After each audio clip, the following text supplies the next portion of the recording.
SNMPTN, SBMPTN, dan Mandiri. Kamu yang mana?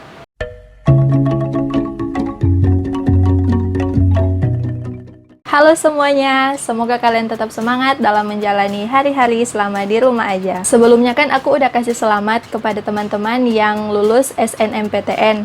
Dan kali ini aku mau kasih semangat untuk teman-teman yang belum lulus jalur SNMPTN. Kalian pasti tahu kan, jalur masuk perguruan tinggi negeri atau PTN itu nggak cuma satu, nggak cuma SNMPTN, ada banyak jalur lain. Dan ini khusus untuk kalian yang baru mau masuk kuliah tahun ini, entah udah lulus dari tahun sebelumnya, yang lulus mengikuti ujian global berbasis COVID-19. Jadi pada umumnya jalur masuk kuliah itu ada 3, yaitu SBMPTN, SNMPTN, dan jalur mandiri. So, let's check it out. Yang pertama ada SNMPTN. Ya, SNMPTN, Seleksi Nasional Masuk Perguruan Tinggi Negeri, atau biasa juga disebut dengan jalur undangan. Nah, kan SNMPTN udah lewat, jadi kalian pasti tahu kan jalur undangan ini maksudnya bukan dari pemerintah kirim-kirim undangan ke rumah-rumah kamu, nggak kayak gitu. Karena ini merupakan jalur masuk perguruan tinggi yang tidak menggunakan tes tertulis atau ujian tertulis, tapi hanya dilihat berdasarkan nilai rapor kamu. Jadi PTN mengundang teman-teman untuk masuk ke univ mereka dan hanya melihat berdasarkan nilai-nilai rapor kalian.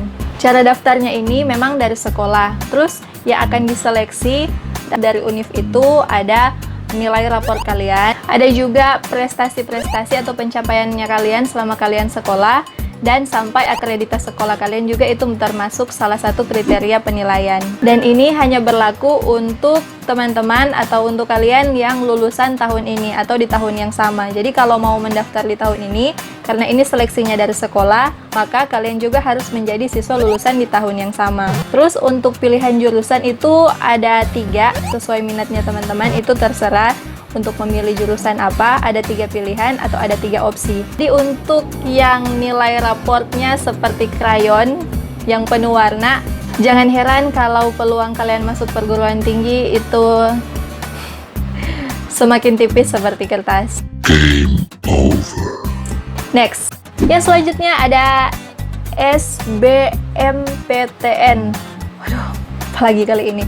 SBMPTN, Seleksi Bersama Masuk Perguruan Tinggi Negeri. Masih sering ketukar nggak istilahnya SBMPTN sama SNMPTN? Jadi memang awalnya istilah yang digunakan itu memang hanya SNMPTN. Tapi bedanya ada 2, ada SNMPTN yang berdasarkan nilai, ada juga SNMPTN yang berdasarkan ujian tertulis. Tapi karena banyak yang kebingungan, sulit untuk membedakan, makanya untuk istilah diubah, satunya menjadi SNMPTN, dan untuk yang tertulis diubah menjadi SBMPTN atau Seleksi Bersama Masuk Perguruan Tinggi Negeri. Pada seleksi yang SBMPTN ini, otak kalian itu akan bekerja bagai kuda. Otak kalian itu akan bekerja sampai berasap-asap. Materi ujiannya itu ada bermacam-macam. Tesnya itu ada tes kemampuan dasar dan potensi akademik, dan ada juga tes kemampuan dasar yang nanti akan dibagikan sesuai dengan jurusan-jurusan yang teman-teman inginkan, seperti matematika atau pelajaran-pelajaran waktu di IPA, ada fisika dan sebagainya. Itu akan diuji untuk teman-teman yang mengambil jurusan Saintek. Nah, bedanya lagi kalau untuk yang mengambil jurusan Soshum atau Sosial Hukum, di situ teman-teman akan diuji ilmu-ilmu sosial. Beda lagi kalau ada yang memilih campuran. Jadi untuk opsi pertama milih yang tentang Saintek, dan yang pilihan kedua memilih tentang Soshum. Itu akan diuji semuanya, akan diuji kemampuan dasar dalam Saintek dan kemampuan dasar dalam Soshum. Dan kamu harus ngerjain soal-soalnya dalam 1 hari. Iya, hanya dalam sehari saja. Itulah kenapa kalian harus memilih jurusan yang tepat dan sesuai dengan passion kalian, supaya dalam belajar pun kalian tetap semangat. Dan yang menjadi pembeda untuk jalur SBMPTN ini bisa diikuti oleh siswa yang lulus dari 2 tahun sebelumnya. Jadi nggak harus yang lulus di tahun itu, tapi yang lulus di tahun itu juga tetap bisa ikut dong.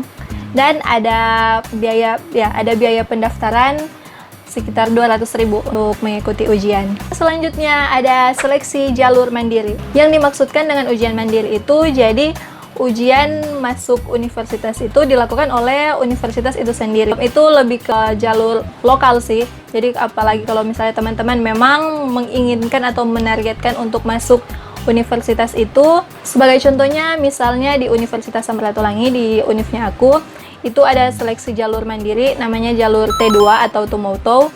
Jadi memang hanya dikhususkan untuk yang memiliki minat untuk masuk di universitas tersebut. Tapi tidak semua perguruan tinggi negeri melakukan ujian masuk jalur mandiri. Oleh karena ini diatur oleh universitas yang bersangkutan, maka otomatis untuk peraturan-peraturannya itu ditentukan oleh universitas itu. Ada universitas yang menggunakan jalur masuk mandiri itu dengan seleksi tes tertulis. Ada juga yang tidak menggunakan seleksi tes tertulis, jadi hanya dilihat berdasarkan nilai-nilai. Yang dilihat berdasarkan nilai itu bukan nilai rapor kamu, tetapi nilai hasil SBMPTN yang telah kamu ikut sebelumnya. Gimana? Pusing kan? Pasti kamu berpikir, oh berarti kalau aku mau masuk jalur mandiri, jalur yang paling terakhir sekali ini, untuk kesempatan terakhir ini, berarti aku harus maksimal di jalur yang sebelumnya atau jalur SBMPTN. Ya benar, jadi kalau kalian mau masuk perguruan tinggi negeri, kalian mau kuliah, itu harus berusaha. Jangan pikir kalau kuliah itu seperti sinetron yang hanya datang, show-show, dan langsung pulang. No. Gimana? Jadi pasti udah tahu kan kalian mau masuk perguruan tinggi, mau mengikuti jalur apa. Tapi kalau dari pengalaman aku sendiri tidak mengikuti SBMPTN dan langsung mengikuti jalur mandiri, jalur T2, karena memang aku fokusnya ke jurusan itu, ke jurusan farmasi, jadi langsung belajar seputar sains dan teknologi. Jadi kalau teman-teman mau ikut SBMPTN, jangan lupa belajar ya. Dan mudah-mudahan dari kedua jalur masuk tersebut, salah satunya bisa menjadi jalan masuk untuk teman-teman bergabung di perguruan tinggi negeri, dan semoga sesuai dengan yang teman-teman harapkan. Oke, mungkin sekian video dari aku. Aku Stella Inasaga, dan semoga videonya bermanfaat.